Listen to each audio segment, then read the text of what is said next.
The Long Island medium, Theresa Caputo, was recently taken to the hospital because of major difficulties with her kidneys. Family members are apprehensive, and there is a sense of panic throughout the hospital halls. At that very time, her ex-husband, Larry Caputo, walked through the hospital door. Larry, who was shaking, told the physicians, "Doctor, take one of my kidneys, but make Theresa well. I don't want anything else." Everyone in the room paused as they heard these words.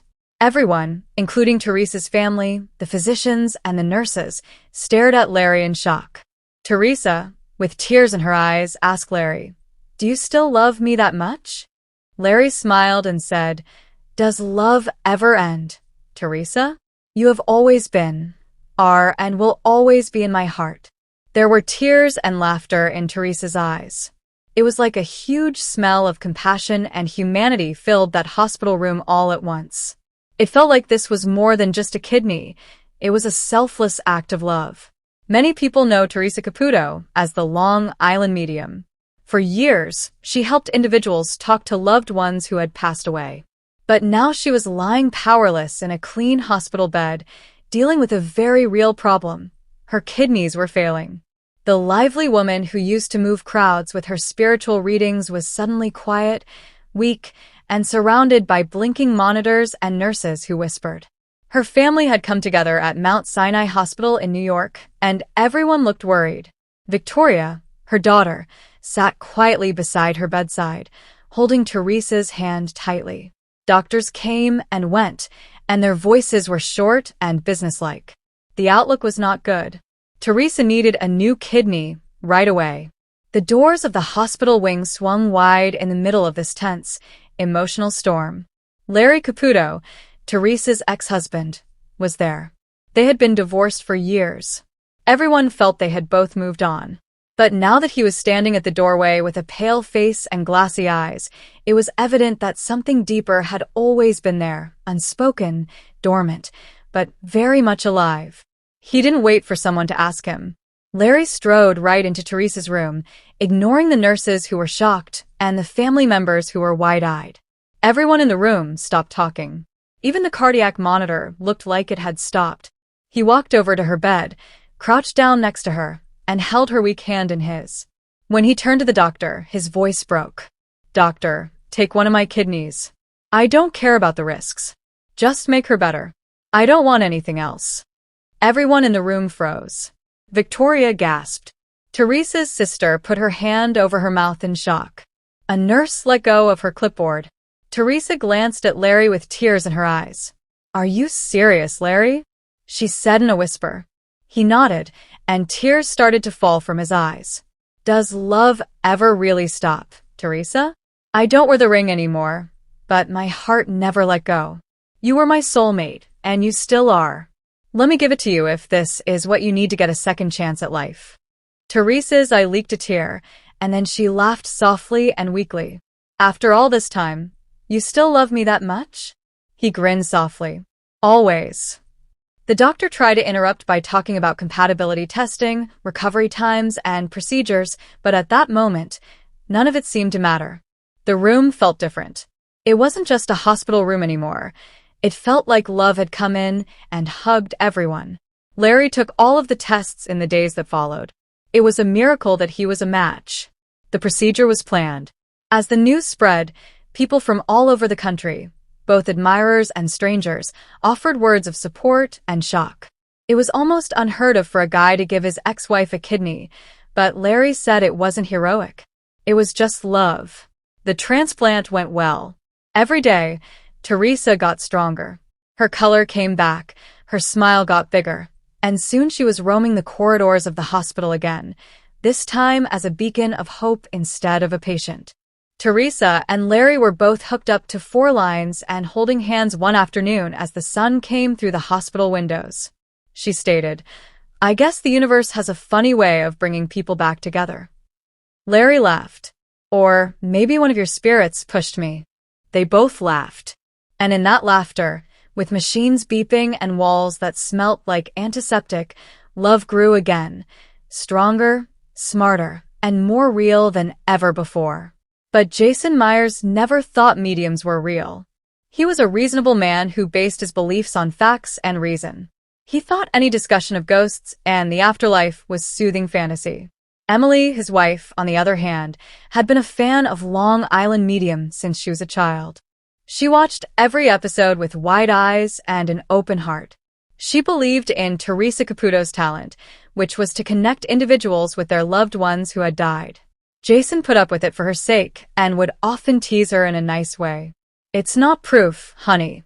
It's just entertainment." But the day Emily died, everything changed.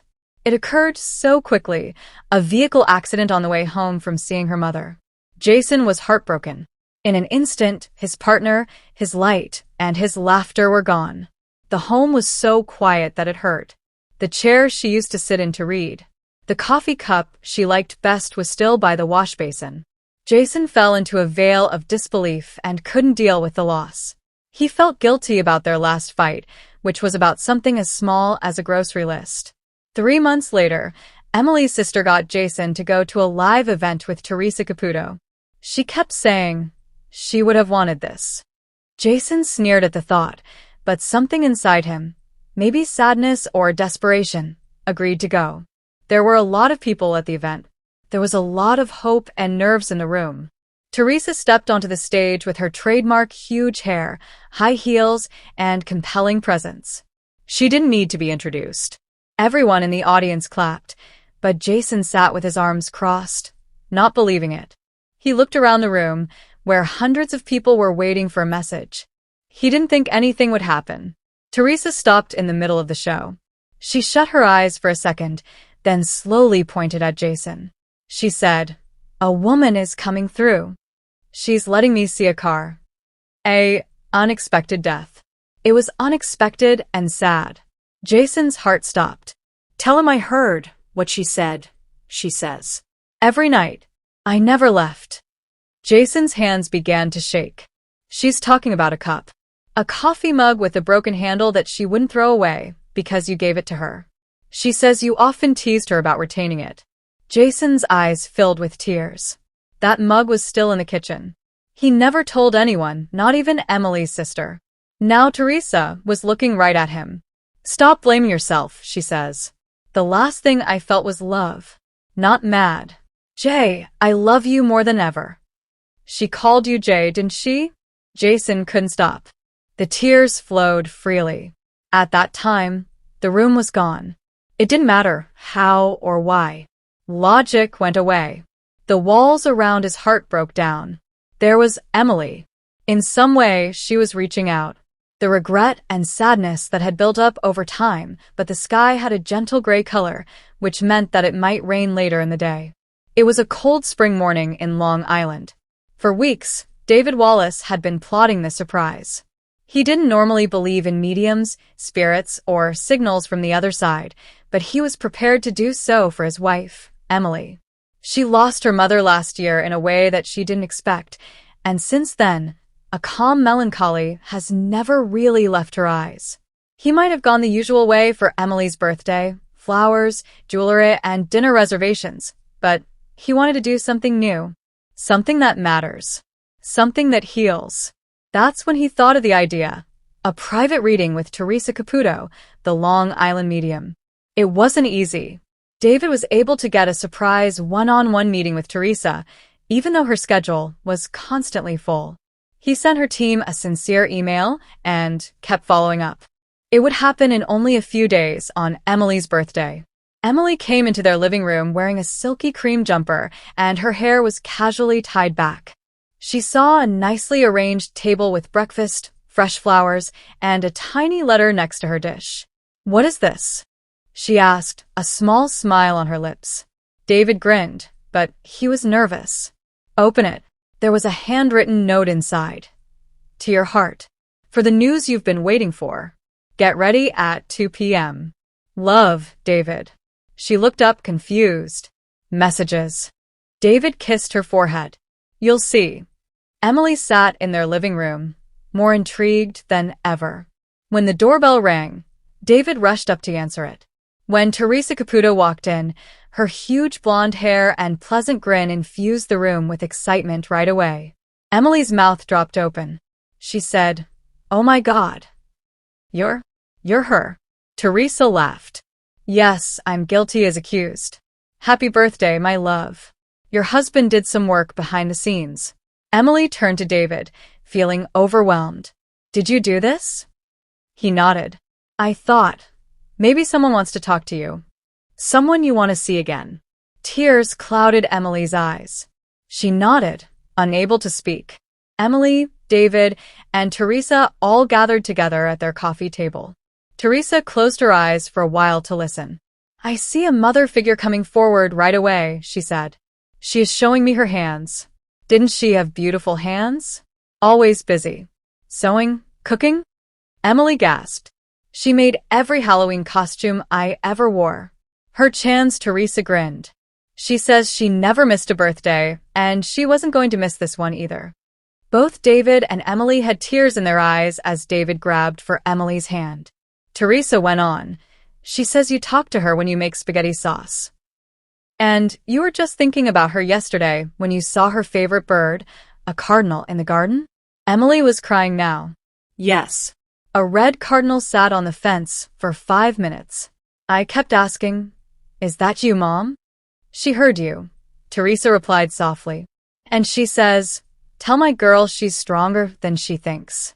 And I'm so proud of how she loves even though she's sad." The session lasted about an hour and was full with affirmations, laughing, and strong feelings.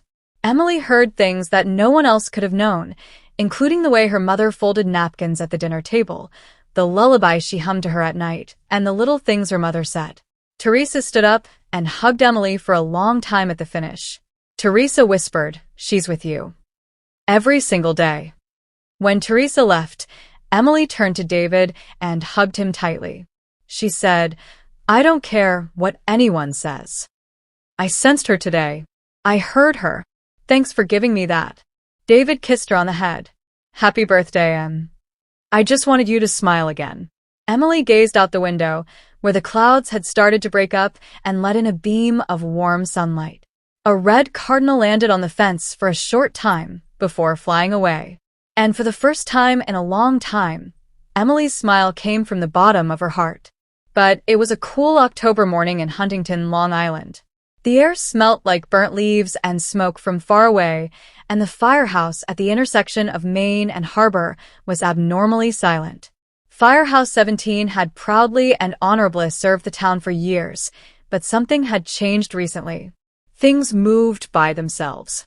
There was ghostly static on the radios, and a few firefighters said they heard voices in the engine room while no one else was around. Captain Marcus DeLuca didn't believe in things that were not real. He had been a firefighter for 30 years and had seen everything from raging fires to rescues that almost killed him. But nothing had prepared him for the strange feeling that was still in the firehouse. He called Theresa Caputo out of desperation and because his younger sister, who watched Long Island Medium all the time, told him to. She agreed to go visit without cameras, eager to help the staff without the stress of being on TV. Theresa showed there just after midday, wearing her typical shoes and a lot of excitement. A mix of skeptics and hopefuls among the firefighters met in the mess hall. Theresa stayed there for a moment with her eyes closed, as if she were listening to something that no one else could hear. "There's a man here," she finally said, her voice clear and sure. "He's got on turnout gear. He says his name is Danny. He died while doing his job, but not here. It was a fire in a warehouse 12 years ago." The room was silent for a moment. "That's Danny Romero," firefighter Chris Bowen said quietly. "He died in Brooklyn. He was my cousin." Theresa nodded. "He says he's proud of you, Chris. And he wants to make it very clear that he is not here to injure anyone. He is attempting to keep this house safe. There's something that isn't done, something he wants you all to see." The crew, who were skeptical but interested, followed Theresa as she moved carefully into the engine bay. She halted close to engine 7. "He's always showing me this truck. Something to do with the bell. Is there a bell on this truck?" she asked. Marcus pointed to a shiny brass bell that was attached to the front. "That was built there to remember Danny's old business. We dedicated it after the ride to remember 9/11 last year. Theresa touched it softly. He knows. He says thanks. But there's more. All of a sudden, the radio made a tremendous noise. Everyone stopped. A quiet voice came through, barely audible. Tell them, check the journal. The chief's office had a thick, old journal that served as the firehouse's call record. They ran inside and started turning the pages. They noticed a number of entries towards the rear. These were meticulous notes made by a retired firefighter named Hank, who had died 2 years before. Had another dream about Danny. Keeps pointing to the changing room in the back. Says, it's there. Tell them to look. I know it seems ridiculous. I do trust him, though. The crew followed Theresa to the back locker room. Since the strange things started happening, most people had stayed away from there. Theresa stopped by an old locker that wasn't being utilized. She put her hand on it and looked away. She said, he's standing here. He smiles. He says, you found it. They found a faded firefighter's badge, a folded note, and a little medal of valor inside the locker, behind a fake rear panel. The letter was from Danny and was written years ago, but never mailed. It was for his brother, who is Chris's father. Danny said he was sorry for an old fight and asked for forgiveness. Chris stood there, his eyes full of tears. Theresa whispered softly, this is why he stayed. He desired peace. For him. And for you. That night, Theresa departed the firehouse with a calm smile, her work done. Captain DeLuca, who was now clearly shaken but different, called the team together. That weekend, they organized a short service in memory of Danny. Chris got the letter and medal, and he read the note out loud with a shaky voice. After that, things got better in the firehouse. The whispers disappeared. The radio stopped working. And the emotion of anxiety changed to one of quiet pride. Firehouse 17 still relates the account of the Long Island medium's visit, and how the spirit of one heroic firefighter eventually found peace, not through fire or valor, but via a communication from the other side. But Mark had been dead for about 2 years. But for Jenna, every room in the house still spoke his name. The chipped old coffee mug that he loved the most was still in the kitchen cupboard. His old flannel jacket was still hanging behind the door, just like he left it the night before the crash. There was even a slight smell of his aftershave on his side of the bed. She wasn't ready to say goodbye. Or maybe she just didn't know how. Jenna did everything she could. Counseling. Go on a trip. Writing in a journal. But there is no way to turn off grief. The signs didn't either. The lights that blink. When she cried, the cool air curled around her neck. The bright dreams. Her friends dubbed it hallucinations of anguish. But Jenna understood that something was off deep inside. Emily, her sister, was the one who made the appointment for Theresa Caputo to read. She said, it's time. You're stuck, Jenna. Maybe this will help you go on. Jenna didn't think psychics were real. Not really. Theresa Caputo, on the other hand, was famous, caring, and curiously particular. Jenna felt comfortable when she heard her voice on TV. On a cool September morning, she drove to Long Island with her palms sweaty on the steering wheel. She didn't expect anything. A tiny bit of hope. The studio was cozy and inviting. On a wooden table, candles flickered. Theresa gave her a hug. Theresa held her hand and said, sweetheart. He has been waiting for you. Jenna blinked. Who? Theresa tilted her head, and the light caught her blonde hair. The man who never wanted you to cry by yourself. The one who still gives you money. Especially dimes. He says you found 3 last week in the laundry. Jenna gasped. Yes, I thought it was strange. Theresa grinned. That was him. The reading was too much. Theresa said things that Jenna had never said out loud. The green truck Mark had always wanted to own. The name he gave their dog that no one else knew. The fight they had the night before the accident and the apologies he never got to give. Theresa said, he's always around you. But he says the house is full of reminders. He wants you to keep some things, but not all of them. You can't make progress if you live in the past. Tears filled Jenna's eyes. I don't want to forget about him. You won't. Theresa answered softly. But he doesn't want to be the reason you stop living. Then Theresa shut her eyes. He is showing me a picture frame that is broken. Did that just happen? Jenna nodded her head slowly. It fell off the wall last week. That was our wedding picture. He says that wasn't to hurt you, Theresa murmured. I was trying to tell you that it's alright to change what's on the walls. You don't have to hurt me. You may, however, make room for something new. Jenna drove home, without saying a word. The weight in her chest had gone down a little.